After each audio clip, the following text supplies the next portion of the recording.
Dobrý den, dámy a pánové. V několika posledních dílech investičního okénka jsme se věnovali očekávanému výnosu, riziku a likviditě, tedy investičnímu trojúhelníku. Teorie i praxe říká, že neexistuje žádná investice, která by byla pro investora naprosto vyhovující.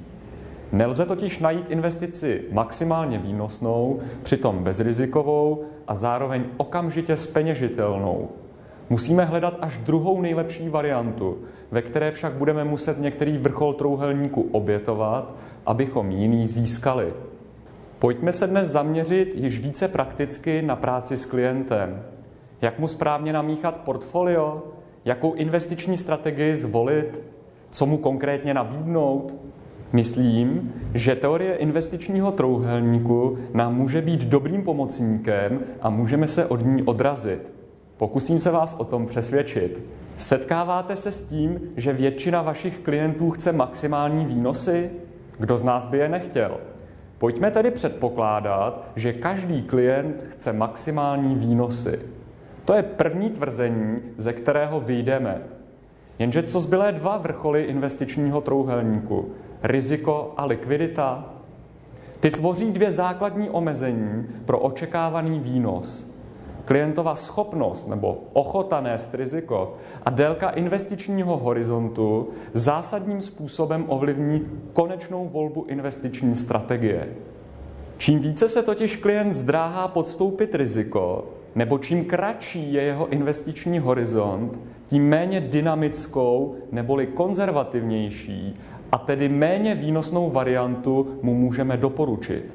Zkrátka nemůžeme již útočit na maximální očekávané výnosy, protože pro klienta je důležitější něco jiného.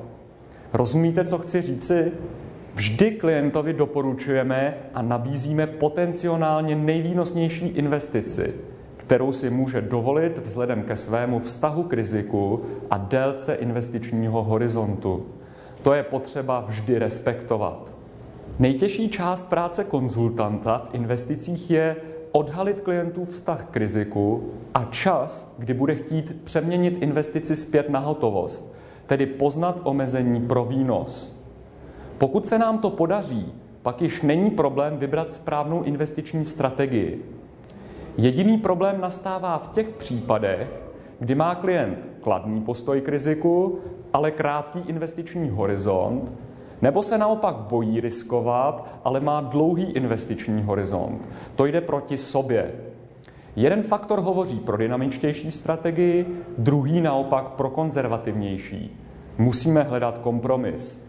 Zkušený konzultant si v takové situaci ví již rady. Těm méně zkušeným doporučuji najít si na OKnetu investiční manuál, ve kterém naleznete matici, která pro každý rizikový profil klienta a konkrétní investiční horizont nabízí určitou strategii s doporučením, které fondy jsou pro klienta vhodné. Navíc můžete v tomto manuálu nalézt doporučení pro výběr konkrétních fondů mezi fondy peněžního trhu, dluhopisovými, akciovými a dalšími fondy.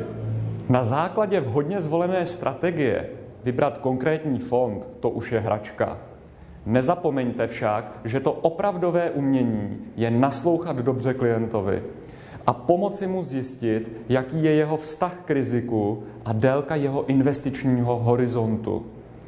Bez toho mu nemůžete nikdy dobře poradit. Nemůžete zjistit, jaká investiční strategie a jaký typ fondu je pro něj vhodný.